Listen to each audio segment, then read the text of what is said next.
Now, as for number three, what is really important when you're starting with your drone, you need to find a place to test it. Usually the best places are the ones that whatever happens, you can, land your drone safely and there is no people around. Ideally, that is the best case scenario. No electricity cables going from places to places. There is no signal interference.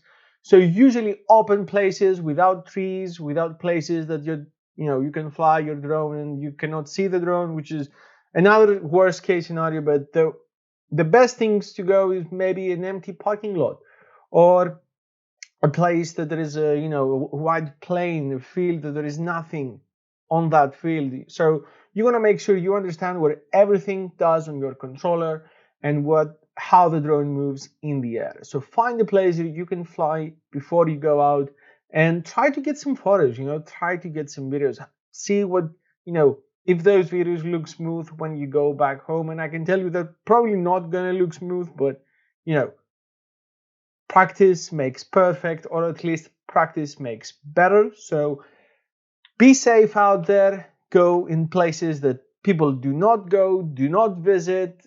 This is, by the way, a very nice place in Tinos. This is called, well, actually, it's in between villages. The left one is the Triandaros, and the other one is two villages. Yeah, that's the name, by the way. So you need to find places that no one is around, no one is there for you to, even be distracted by. You need to learn and you need to have patience and you need to be aware that,